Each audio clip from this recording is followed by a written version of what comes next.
കാരുണ്യാഭിഷേകം കാരുണ്യാഭിഷേകം കാരുണ്യാഭിഷേകം.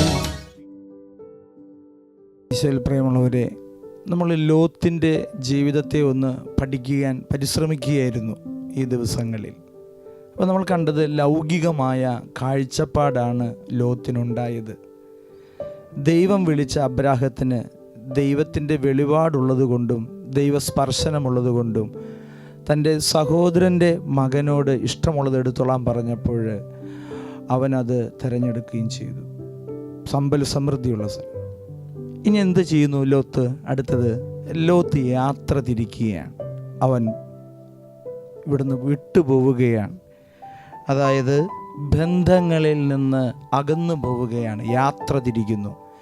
അവൻ പോയി താമസിക്കുന്നത് സമതലങ്ങളിൽ, അതായത് നഗര കവാടങ്ങളിൽ, സമ്പൽ സമൃദ്ധിയുള്ള സ്ഥലത്ത്. ചില ബന്ധങ്ങൾ പിരിഞ്ഞു പോകുമ്പോൾ ദൈവം അവരിൽ നിന്ന് അകന്നു മാറും എന്ന് ഓർക്കണം.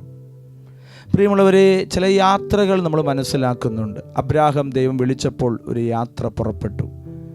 അവനിലൂടെ ലോകം മുഴുവനും ജനതകളെല്ലാം അനുഗ്രഹിക്കുന്നു. ഒരു യാത്രയുടെ പരിസമാപ്തിയിൽ നാം മനസ്സിലാക്കുകയാണ്, അബ്രാഹാം ഒരു ജനതയുടെ പിതാവായി, വിശ്വാസികളുടെ പിതാവായി മാറാൻ ഒരു യാത്ര ആവശ്യമായിരുന്നു.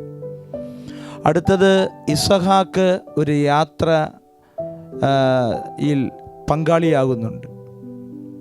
ഇസ്ഹാക്കിനെ സംബന്ധിച്ചിടത്തോളം ഈ അപ്പൻ്റെ കൂടെ അവനും സഞ്ചരിക്കുക തന്നെയായിരുന്നു. അടുത്തത് ഇസ്ഹാക്കിൻ്റെ മകൻ യാക്കോബ്, അവൻ തൻ്റെ ജീവിതത്തിൻ്റെ ചില സ്വാർത്ഥതകളിൽ നിന്ന് ആ മൂടുപടം പൊട്ടുവാൻ ദൈവം അവനെ ഒരു യാത്ര അയക്കുകയാണ് ലാബാൻ്റെ അടുത്തേക്ക്.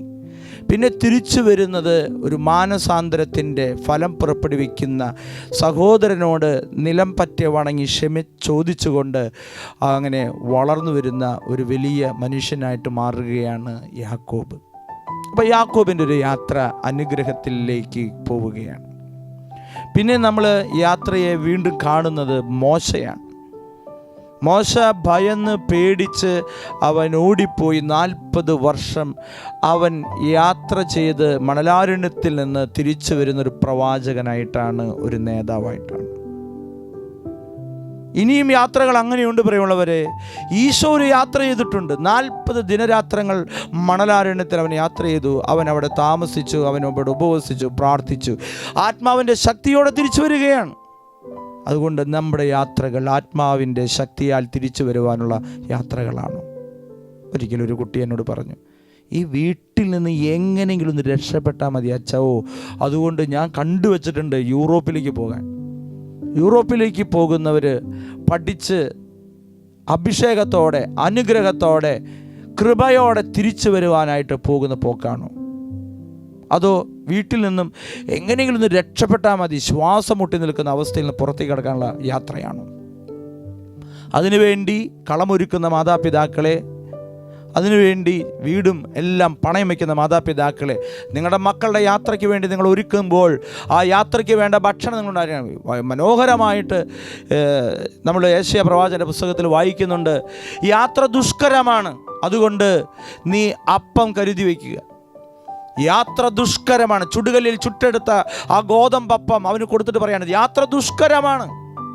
ആ യാത്രയിൽ അവന് ശക്തി കൊടുക്കുന്നത് ദൈവത്തിൻ്റെ അപ്പമാണ്.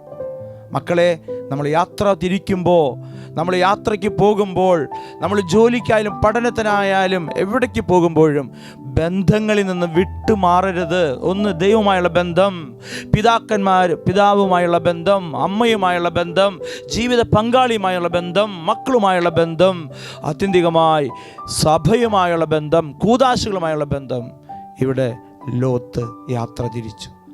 ഒരു ബന്ധവുമില്ല, അവൻ ഒറ്റയ്ക്ക് തിരിക്കുകയാണ്. അതുകൊണ്ട് പ്രിയമുള്ളവരെ, നമ്മുടെ യാത്രകൾ അനുഗ്രഹത്തിൻ്റെ യാത്രകളാകണം. ചിലവർ വീട്ടിൽ നിന്ന് യാത്ര പറഞ്ഞു പോയിട്ട് വീട്ടിലേക്ക് തിരിച്ചു വരാൻ കഴിയാതെ പോയവരും ജീവൻ അറ്റുപോയവരുടെയും ഒരുപാട് യാത്രകൾ പത്രത്തിലൂടെ നമ്മൾ കാണുന്നുണ്ട്. വിനോദത്തിന് പോയതാണ്, കളിക്കാൻ പോയതാണ്, കുളിക്കാൻ പോയതാണ്. യാത്രകളാണ്.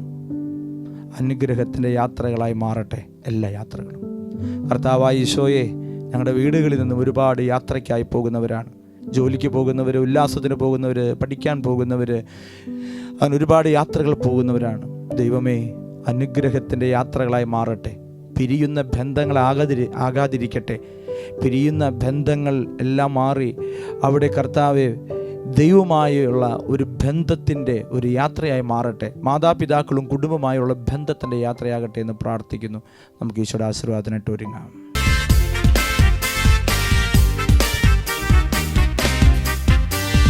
ഉന്നതത്തിൽ നിന്നും അഗ്നിനാളമായി ആത്മാവേ വരണേ. പുറകെട്ടുപോയ ഉപ്പായ എന്നെ പുറകൂട്ടിയിടണമേ. കനലുകളൂതി തീയാക്കൂ, എൻ്റെ കുറവുകളെല്ലാം നിറവാക്കൂ.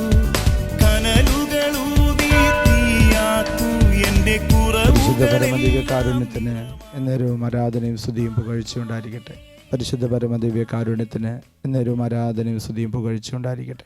പരിശുദ്ധ പരമദിവ്യ കാരുണ്യത്തിന് എന്നേരവും ആരാധനയും സ്തുതിയും പുകഴ്ചയുണ്ടായിരിക്കട്ടെ. ആമേൻ. കാരുണ്യാഭിഷേകം, കാരുണ്യാഭിഷേകം, കാരുണ്യാഭിഷേകം.